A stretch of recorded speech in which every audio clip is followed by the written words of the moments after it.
roofing is different than most Yep. other industries out there. I mean, every industry, you're going to have a checking account and a credit card account. You're going to have your basic office expenses, but in roofing and also some trades. Put everything in here and organize it and set up the chart of accounts, and then it just grew from there. But that's a lot of how the whole bookkeeping starts in most roofing companies. You can't just go into your books and look and say, okay, what do I have in the bank right now? What do I have after all these bills are paid? What do I have coming up that I need to pay in the next 30 days? Right. How can you make good decisions?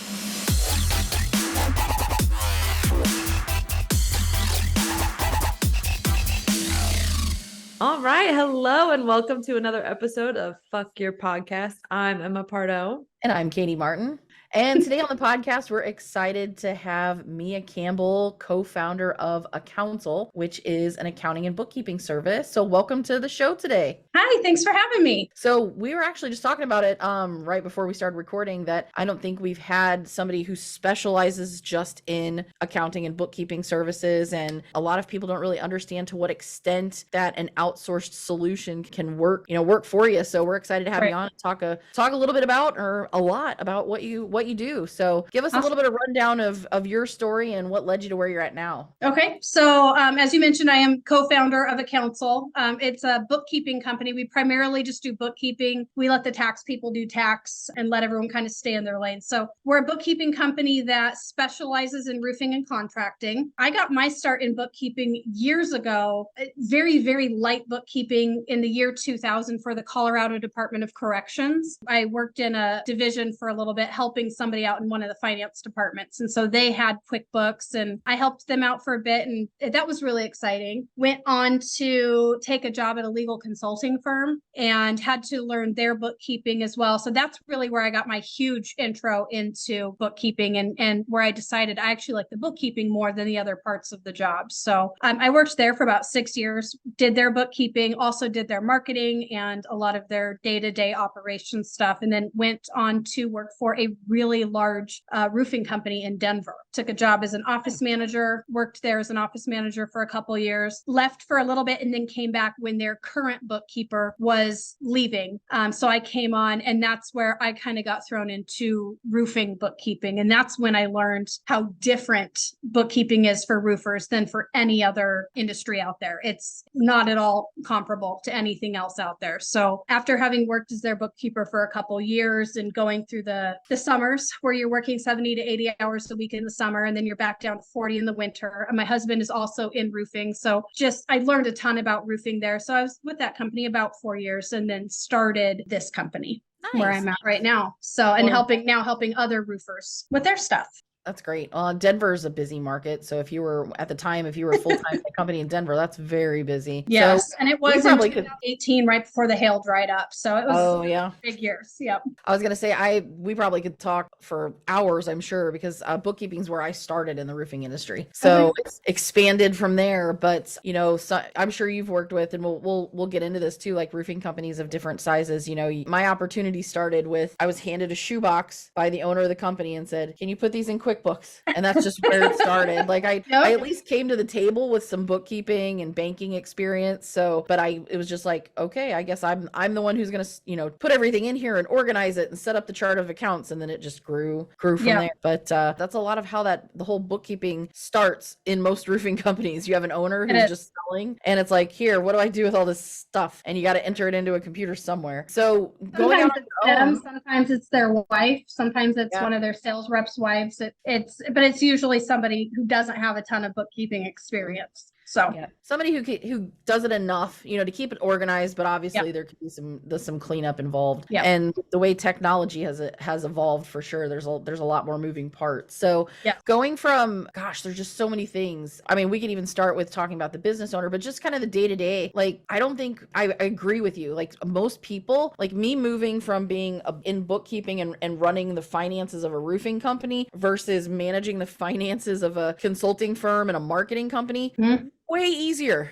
It's way easier. I'll tell you a few ways why roofing is different than most other industries out there. I mean, every industry, you're going to have a checking account and a credit card account. You're going to have your basic office expenses, but in roofing and also some trades, you're costing out or capping out jobs. So you've got to figure out the profitability of a job, which means you have to be able to track every single expense that comes through the company and make sure if it goes to a job that is actually tied to that job, especially for roofing companies or roofing owners that pay their sales commissions on a profit split. You know, a lot of places will do, 10% off the top, 10% of the receivables will be your commissions to a sales rep. But some people do, we're going to take an office cost and then you're going to get 50% of the net profit of this job. And if you are not capping out your jobs properly, and I can go into that more later, some of the important things to look at, but if you're missing costs, then you're paying too much in your commissions and it's costing you money. Another way is your work comp and GL audits. I have to go through a work comp audit every single year. Most companies who have workers' comp policy have to have an audit. I mean, the audit simply is at the beginning of the policy, you estimate what your payroll will be. At the end of the policy, workers' comp comes back and says, all right, what was it actually? And did you pay enough?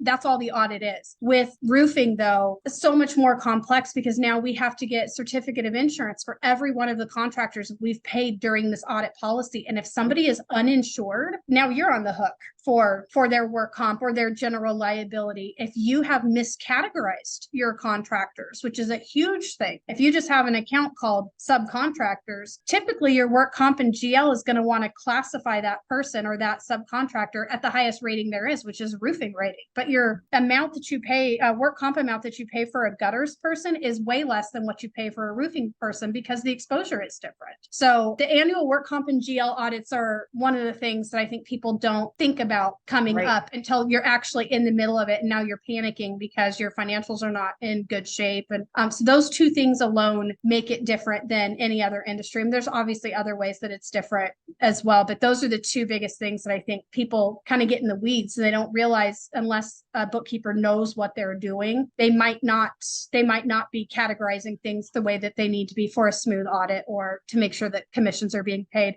Those are all things that we do now. I mean, having worked in countless amounts of books at this time, and we've seen it all. So I've got me and I've got my employees, and it's rare that something comes across my desk now that it's like, what do I do with this? It's rare that we get a head scratcher anymore, but it definitely at the beginning, it was, we had a lot of challenges and a bookkeeper, a newer bookkeeper should expect to have a lot of challenges as well. So yeah, that's the one thing when I've seen roofing companies outsource their bookkeeping to a firm that doesn't necessarily specialize in roofing, or they think, oh, it's data entry and that's going to take 5 hours a week. You have to have all of that data entry up to date all the time, or you can't cap out jobs. And so if you have somebody who's like, well, I'll come in and give you a few hours a month, it's like, nah, I mean, I need you to touch it at least once a week, bare minimum, if not twice a week. So it's more about the timing, like understanding the timing in which things happen. And timing, especially in the restoration industry, is a huge part of your cash flow. And all of those pieces being very routine and being very accurate are highly important. It's not like, again, like with us, everything's electronic. So we're a marketing company. We have money going in, we have expenses going out. We don't have,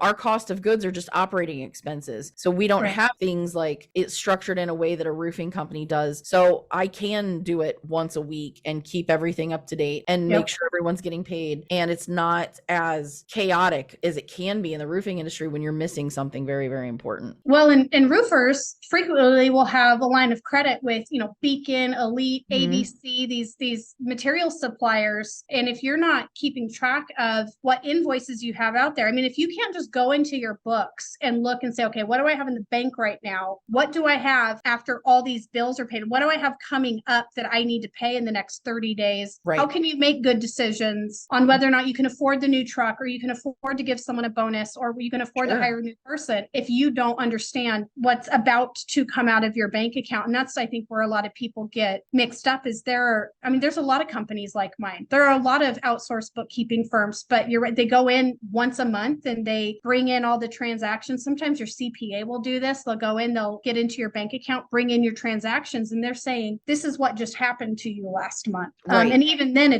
things aren't tied to jobs and you don't have your AP in, you might not have your AR in. But if you're always looking at what just happened, like, how do you know what you can afford to do in the next month? That's a very cash-based thinking. So we actually get into everyone's books usually every day, at least semi-daily. We have a very small amount of customers that we might get in only twice a week, but most of the time we're getting into the books every single day. We go update the bank transactions, bring everything in. We've got emails set up with our clients so that each client has their own email to communicate with their bookkeeper with. And so a client can send us copies of receipts, or they can say, hey, can I grab this report from you? Or it's time to cap out this job, depending on the services that they've signed up for. But yeah, we keep things updated on a daily basis. We do what we can to take the place of an in-house bookkeeper within reason. Right. I can't take a call at 9 o'clock at night to pull a report. And a lot of times your in-house bookkeeper would be available like that. But we're definitely a little different than some of these other companies that'll go in and do a monthly reconciliation. And if that's what you're looking for, that's real simple stuff. But You're not going to get the kind of financial data that you need by any means. So all of this sounds so overwhelming to me. I'm like too new into being an entrepreneur in books and all that stuff. And like Katie said, it's very simple with what we have electronically. But listening to this, I'm like, I could never do it. It's so overwhelming. I didn't know this stuff either. When I took the job at the roofing company, I had 6 years of bookkeeping experience, and I thought, man, this is going to be no big deal. And I'm not joking. The first couple of days, I sat at the desk looking around at the stuff. I would have cried. I would have cried.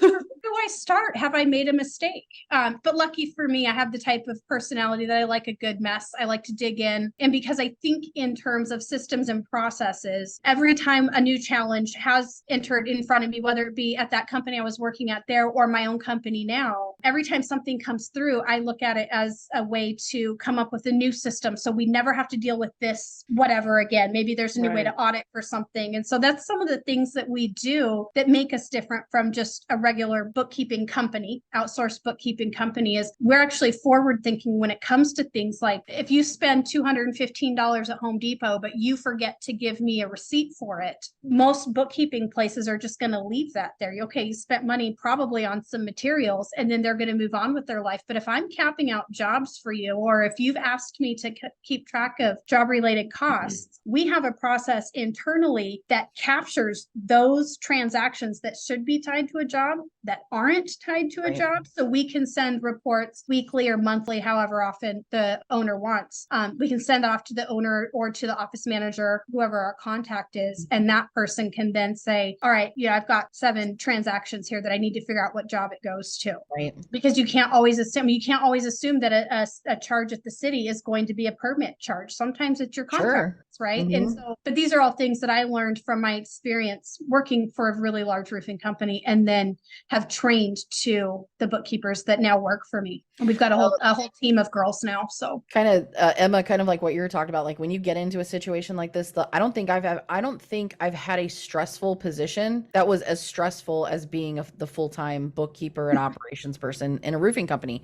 And that's because inadvertently you're touching every department in accounting. It doesn't really matter. Like, you're dealing with sales because you're dealing with commissions. You're dealing with production because you're dealing with expenses, and you're dealing with subcontractors and if they're getting paid correctly, and do you have their current certificates? And then you're dealing with customers because if you are also handling some of the AR, now you're trying to solve customer issues. So it's that one position that, like, no matter what, even though you think about being a bookkeeper and being behind the scenes, you're never really behind the scenes. Like, the behind the scenes is like the magic that you're making happen in order to keep things moving, to keep the company moving. But you have to have your hands in anything. And I think that's where, when you do hire an outside firm, they don't necessarily, I get it. Like, they're not meant to be your full-time in-house bookkeeper or accounting professional, but they have to understand it. And that was the biggest struggle that I had with even hiring a CPA to do taxes, because I'd had a prior CPA. Everything is like, you're so meticulous and having things categorized a certain way. So you can easily go back and reference what it's like, okay, if we're looking at our marketing expenses, what did we spend with this vendor? Like having it categorized where it's consistent. And then you have either a CPA come in behind you and tell you everything you're doing is wrong because of some viewpoint that they have based on an industry industry that has nothing to do with what we're doing, or you try to train somebody else to take over some of the books, and it's like, you have to do it this way. Like everything has to be entered this way because I pull reports this way. And you will never get to that place of being proactive like you're describing if all you're ever doing is just kind of willy-nilly, Right. If you're categorizing. reacting to, and you're always trying to fix problems or go back into history and fix the problems, you're exactly right. That's probably one of the biggest things that we see. A lot of times we're taking over for somebody who tried to do the bookkeeping on their own because they weren't sure if they could afford a bookkeeper. And, you know, there's different firms do different things. There's some firms that just do very hands-off bookkeeping. They just want to categorize and reconcile. That's it. And move on. There's some that want to be all up in your business. And again, if you're a roofing company owner, how do you know how to vet whether or not the professional that you're hiring even knows what they're doing? How, if you don't know what to look at either, how do you know if the person you're working with knows what they're doing either? So one of the things that happens frequently is we'll get into a new set of books and I'll see, you know, this one vendor has been used 3 or 4 times in the last year. I know exactly what the vendor is. Let's say it's a vendor credentialing company, for example. You know, when you work for, do commercial roofing, a lot of times you want to work with an apartment complex, and they're going to use a vendor credentialing service to make sure that you have your work comp and that type of stuff. And usually the roofing company has to pay a membership fee for that. And we might see a vendor credentialing being categorized as 3 different things in the course of a year. Oh, I bet. There's no consistency. Like, and so that's one of the things we provide is consistency, because everybody here categorizes the things the same way from company to company. Because in roofing, you know, we know what Google Services is. Google Services is your telephone, but we know that Google Ads is advertising, and we know that Google G Suite is your computers and software stuff. So there's consistency with that. And then, you know, a lot of times too, these bookkeepers will get in the weeds, and so they'll be 3 or 4 months behind on reconciling or categorizing. So I tell people, you don't have to hire me. I'm not always out looking for every client in the world, because I want to have a really good relationship with my clients. And I'm not for everybody, and everybody's not for me. But I've never said no to looking at a set of books and giving my opinion. I have an opinion on everything. So I have never said no to, if you've got a great bookkeeper and you love her, I am not here to come take her work from her. That's not my MO. At the end of the day, I want to work with people who want to work with us. But I will look at somebody's books and give suggestions, because now I've cleaned up so many sets of books. I've got a list. I mean, I can get into a set of books and I've got a list that goes in order. First thing I'm going to do is this. Second thing I'm going to do is this. I'm going to pull them apart, put them back together, and I do everything in a really specific order. So I have no problems reviewing books with people and saying, here's where you're falling short. Here's the things that need to be fixed, because I'm able to run everything through my list, my kind of cleanup list. So if anybody out there just needs someone to vet their current bookkeeper or look at what they're doing and see how things can be improved, you know, we're always there. We also that's great. We also provide services where you keep your bookkeeper, and we go in once a month or, you know, once a week, depending on how big the company is. Sure. We review every single transaction. It's the same internal review that we put our own books through. So for all of my clients at the end of every month, I have somebody who works for me. She's got her master's in accounting, probably one of the smartest people I've ever met in real life. She reviews every transaction in these books. She reviews the balance sheet and then the P&L, goes through and makes sure that everything reconciled properly. So she goes through with a fine-tooth comb on these sets of books before we issue financial reports that then go to the owner. So now the owner can look at every single thing and how we've categorized it too. We want the owners also looking at their books. So we provide a service where somebody might have their regular bookkeeper, stays on, does the bulk of the work, and then we come in once a week and keep reviewing transactions. And then once a month we do, you know, reconcile the bank accounts, make sure everything's in order, all the loans are booked out properly, and then issue reports to the owners. So again, we're not here trying to take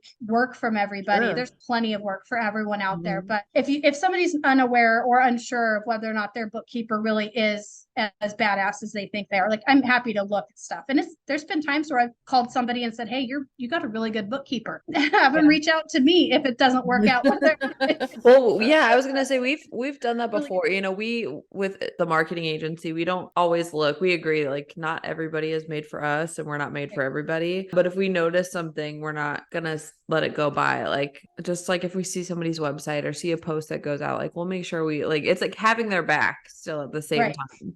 And that's something that I think can be adapted in most industries. And it's kind of a sidestep of this conversation, but understanding that as a whole, you're not made for everybody, and not Right. everybody's your. Well, that and it's okay. So when I It was imagine, hard when I started. I wanted to take all the clients, but at the end of the day, it's not everybody loves my personality type. I'm bright in your face, but now I've got all sorts of employees with different personality types too. And I want someone to be happy with us. So if you don't love us, there's plenty of other bookkeepers out there, but there's a lot of really bad bookkeepers out there too. So Yeah. well, I hate to say it, but the worst experiences that I've seen either clients have or a company that I was a part of have was typically like a really, really large firm, because they were very disconnected. Yep. And whoever you develop the relationship with is now made partner, so now they have 2 or 3 people working under them, and they're handling such a client load that there's no way that they're able to double check the consistency. And Right. so it's like, but if you're not going to hold them to a standard and just assume that they can handle it based on the education that they've had, you're going to end up with unhappy clients. Right. So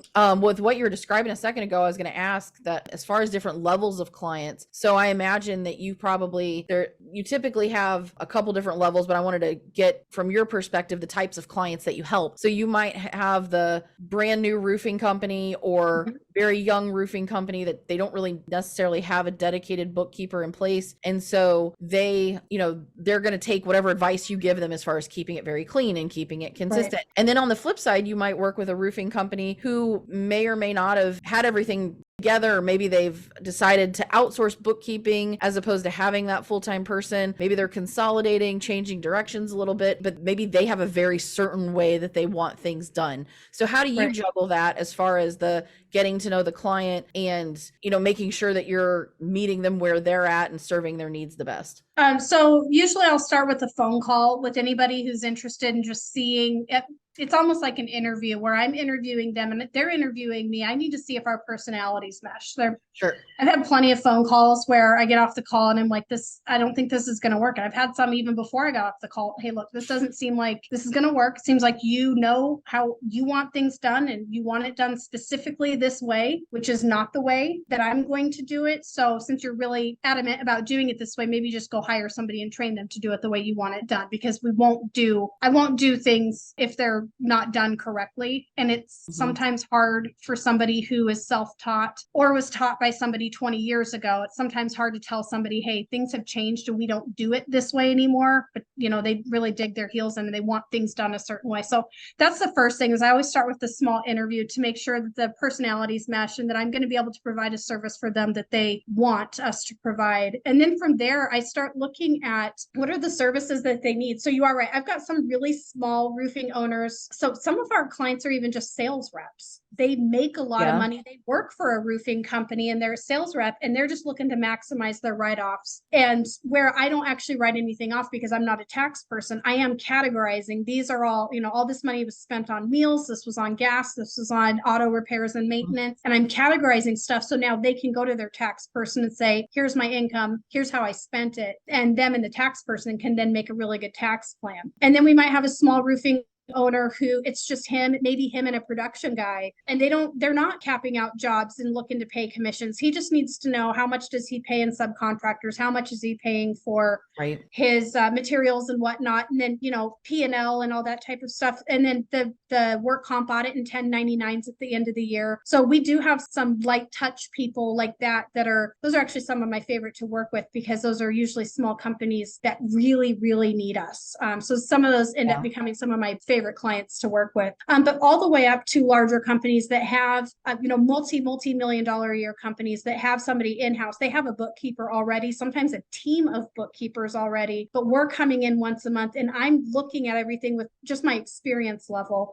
and saying, okay, I think we need to recategorize this way. I'd like to see this moved over here. But I'm also explaining to the bookkeepers why it is I want this done. So I don't like to come in and talk down to people, because I don't like being spoken down to either. If I'm going to say, look, I don't like this being in this category, I'm going to explain why I don't like it in that category. And if an owner or a bookkeeper says, well, the boss wants it in here, then that's where it goes. Because at the end of the day, it's the roofing owner's books. It's not mine. It's between them and the IRS how things are they're categorized. But I do, obviously, having done this for so many clients now, I've got a level of experience. I've seen so many things that most people Right. probably won't encounter in their lifetime working as a bookkeeper for one or two companies. But yeah, so we've kind of got clients all over the board as far as their needs. Now, and there's times that I'll talk to somebody or we'll work with the client and they outgrow us. And, we're ideally suited for small to medium-sized businesses, larger businesses if you have an in-house bookkeeper. But there have been times where I've had to call a client and say, it's time to get someone in the office. We're not going to be able to manage,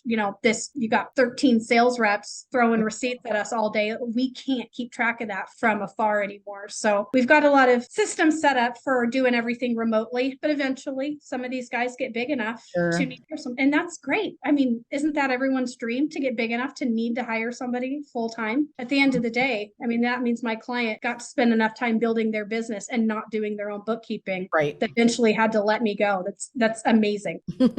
No, that's an amazing perspective of it. It's true. If they get to that place where it's time to bring that person inside, I very much agree. It's just the company growing. So Yep. I feel the same way, as doing consulting. I don't plan on you working with me forever. I mean, if you want to work with me for a long time, great. But if it's time for you to move on to the next thing, then it's time for you to move on to the next thing. Right. And that's a good feeling to have, is being a part of that. Oh gosh, something that you said was going to have me ask another question. So currently with the industry continuing to evolve and a lot of I get that it's roofing, and there's some instances that the roofing industry feels like it's 10 years behind the times of everything else that's going on. But there are some companies that are embracing technology. They're embracing, especially they had to adapt after COVID. You had a lot of companies that were 100% door to door, and they're just now kind of getting back to normal. But I still don't ever think that's going to get back to where it was before. But they're evolving and they're adapting, and they're doing way more with less, meaning less people. And so if they bring in somebody to be their outsourced solution for bookkeeping, I see usually you have somebody that has a pulse on the jobs that are handling more of the receivables, because they know when the jobs are done, they know when they can collect from the insurance company, or they know when they can collect from the homeowners. How many companies do you work with where you're solely or I guess a better question would be, do you work both AR and AP for a lot of companies, or do you feel like what you do is more on the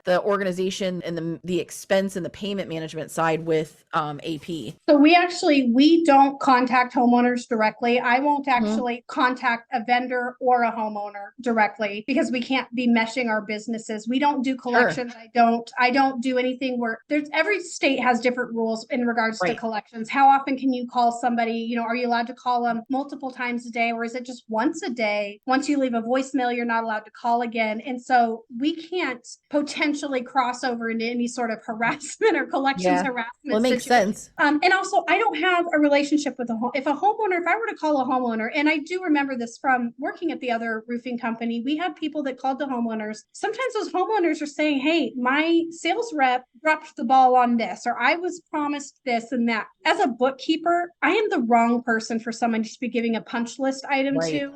Now I have to try to communicate with the production manager. And honestly, and quite frankly, at the rates that we would have to charge to be able to handle that admin stuff, you're better off hiring somebody or having somebody in-house. In my opinion, you really don't want a third-party bookkeeper calling your homeowners and representing your company for you. So we don't do any of that. Now, we do have some clients who will maybe use their CRM. And I want to talk about technology and CRMs and some of the AI stuff too coming up. But they might have in their CRM, it's time to send an invoice to a homeowner for their deductible or for their first check or whatever. And some of these guys have given us a login to a CRM, and they've given us a user. So they might tag us and say, please send an invoice for $1,000 for the deductible, or please, send a paid in full invoice once you've received the payment. We can email things like that out of to a client or to a homeowner, but we won't. And if a homeowner were to email us back and say, I disagree with this bill, or can you get me a certificate of completion or whatever, that goes straight on to somebody at the company. So we won't communicate directly. Again, you don't want me communicating with your homeowners. I should be doing your books is what I should do. So with that being said, though,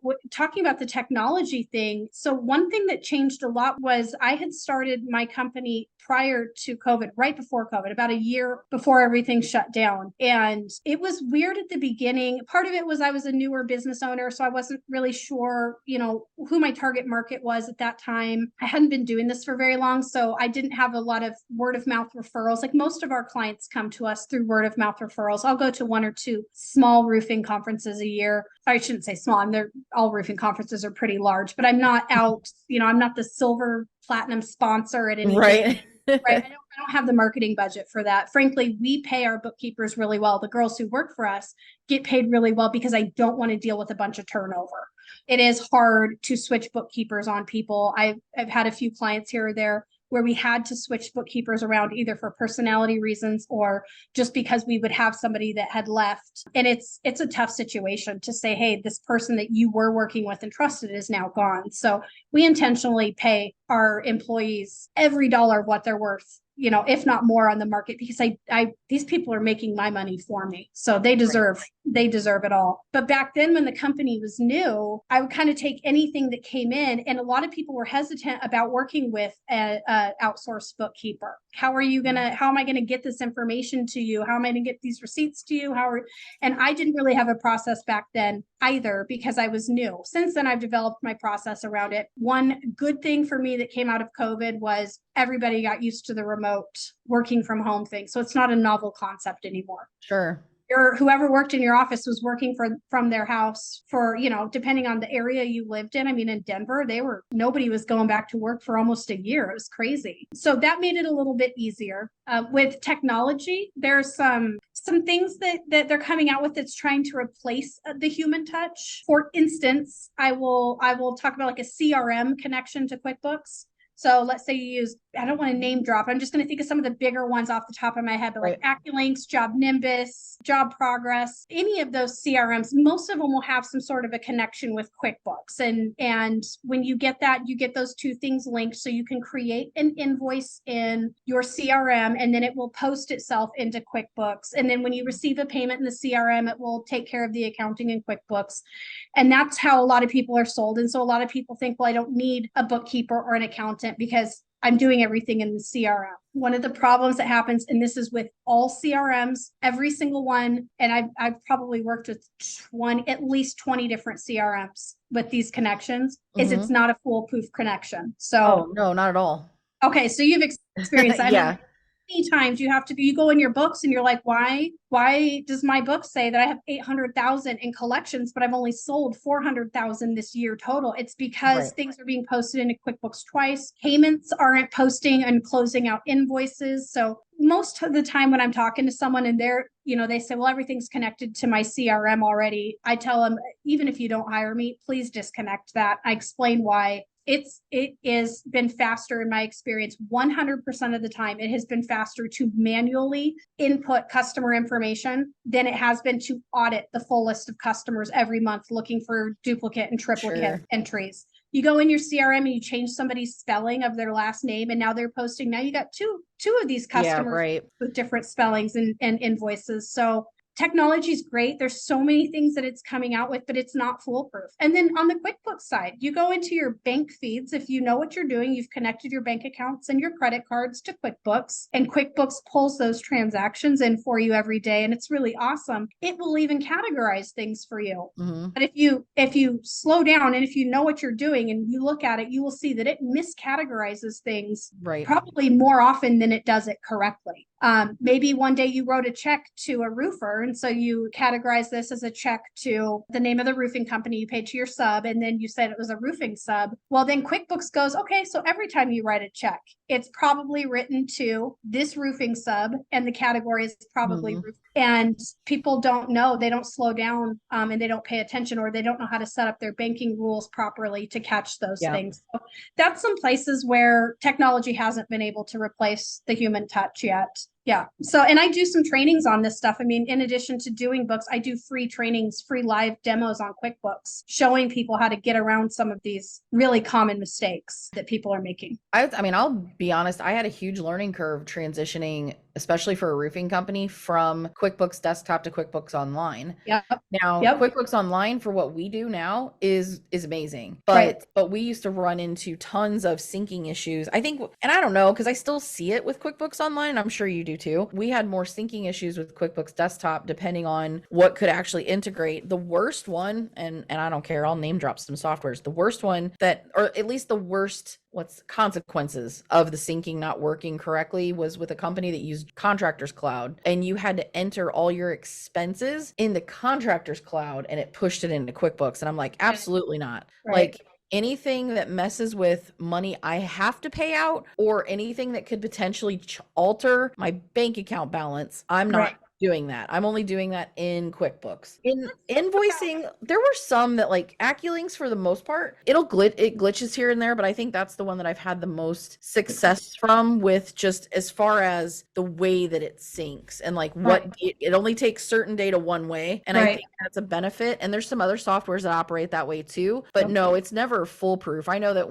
back when I was capping out jobs, I had 3 monitors. I had AccuLinks, like I actually had the just an AccuLinks window. I had the commission screen up, but then I would pull in QuickBooks a transaction list by job, so that way I could see, okay, did it sync over, and does this match all of the receipts that are uploaded? So like, it's just that double and triple check to make sure. And you would still run into things that, oh, well, I can see that this invoice clearly didn't update, and so now we've accidentally not collected $600 from the homeowner, because now we're posting the payments in QuickBooks and it looked like it's paid in full. You have that issue, and then also just tracking down expenses, where usually if I would catch that it had been uploaded, but then it was miscategorized in QuickBooks.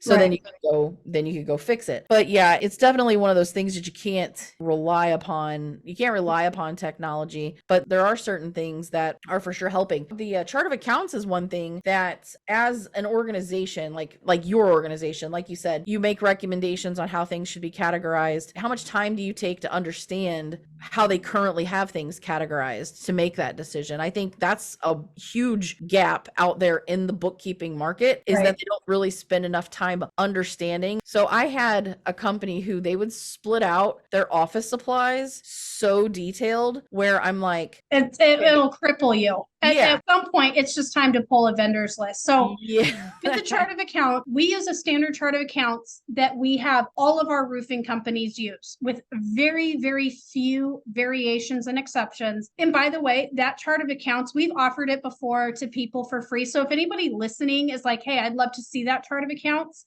they can contact me. I'm happy to send that out to anybody for free. It doesn't, it's not a huge secret. Again, there's plenty of work for everybody. And the cleaner things are when I take them over later, the better for me anyways. But one of the things about us working with so many roofers is when I see, and again, I hate to drop names of specific companies, but when I see a Hover or an Eagle View charge, that is measurement services. That is always measurement services. An Eagle View is never going to be a permit. It's never going to be a miscellaneous charge. Right. So our chart of accounts has been built out with a roofer in mind. So the entire cost of goods section is built, it tracks. So we've got a roofing subcontractors first, and then we might have trade subcontractors next. And then we break those trades out. Gutters, windows, handyman, drywall, and paint. Some of those things where the work comp codes are similar, so that a person's not paying for all of their contractors' work comp as if they're a roofer.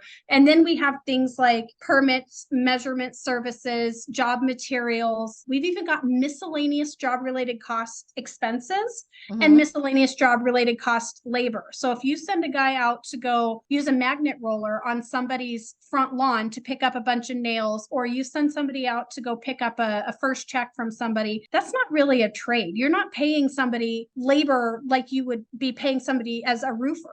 They're just out doing some really miscellaneous thing. I don't want that categorized in with my roofers or in with my tradespeople, but that is a job related cost. They went out to do something for the job. I want the $50 bonus that I paid that person to be tied to that job for when I'm getting ready to pay commissions. So with this chart of accounts, most roofing companies use the same material suppliers. There's obviously some variance from region to region, but we've got your major material suppliers that are national. And then within each region, you might have your little local suppliers. Most people use the same measurement services companies. You know, there's 10 major ones out there. The same CRM, you see the same CRMs being used over and over. So when I'm looking at somebody's books, I'm usually not saying, well, how have you been doing this so I can continue that? I'm looking at somebody's books and saying, I know what I'm doing. We are going to categorize it this way, because it should be done this way for a myriad of reasons, whether it be, to keep your work comp audit nice and steady, your GL audits. And frankly, it's how we are able to do the stuff that we're able to do so quickly, and where we're able to keep things where I don't have something being miscategorized or the same type of vendor showing up in 3 or 4 different categories. So, and sometimes we'll have an owner who will say, I'd like to see when I'm paying my marketing services, I want to see how much I'm paying Google versus, this other marketing ad or Facebook ads or whatever. They want to see that broken out. That's when I talk to the owner. I say, I'm not sure that the chart of accounts, which ultimately translates onto your profit and loss, I'm not sure that that's the best place to do that. If I were to pull a report for you showing your advertising and marketing costs, and I were to break that out by vendor, would that give you the information you want to see? 9 times out of 10, that's what they want. That's all they want. Right. They want to see of advertising, how much of it was Facebook. So then it's just knowing, because we know, and all roofing owners typically ask for the same stuff. It's not often that somebody asks me for something I've not heard of before. So we've got solutions for this. But yeah, so standard chart of accounts, usually across the board, again, with a few rare exceptions, but it helps us. I know what my category is for fuel. I know what my category is for measurement services. None of the bookkeepers that work with me have to think, what category should this gas station go into, or Cougar Paws? Where should Cougar Paws go? We know because we categorize these all day long. Yep. So we take the guesswork out of that. I love that. That keeps that very simple for them. And really, that's just what they need. Somebody who can meet them where they're at and take charge of it and do it the right way. So that's what most of those companies need. Well, and a lot of times somebody, if somebody says, I don't want it done this way, I can say, all right, let's talk through why. And here's why I believe it should be done this way. Every once in a while, we get somebody who just says, no, I want it this way. And as long as it's not anything illegal, then I say, all right, these are ultimately the owner's books, and they need to be able to read and understand them in their own way. So awesome. I was going to say, I do have the correct website now. So I have a council.net. So that's where make sure that is featured there on the video and on the episode. So lots of great information there. I mean, there's a ton of value in what you bring to the market for a roofing company. So we really appreciate you being on today. Yeah. And anybody who's just needs to have someone do a second look and see if things are going right, we're happy to do that. I think we got to stick together in this industry and can't hoard all the information for myself. So yep. It was really good talking to you guys today. Yeah, it's been great talking to you. All right. Well, thank you again, Mia, for being on. This was I was very quiet, but it's because I'm still I'm too new to this, right?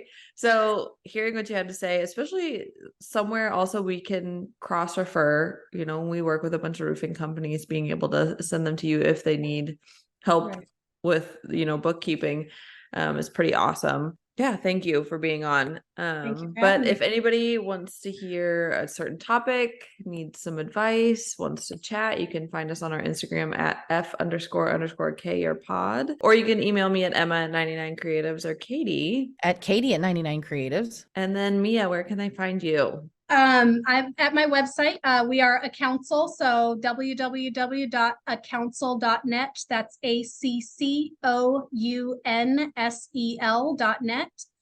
Or you can just email me directly if you want to schedule a phone call or have a chat. My email is Mia, MIA, at acouncil.net. Awesome. Well, thank you again for being on, and to all of those listening, don't forget to do the damn thing. Okay, bye. Adios.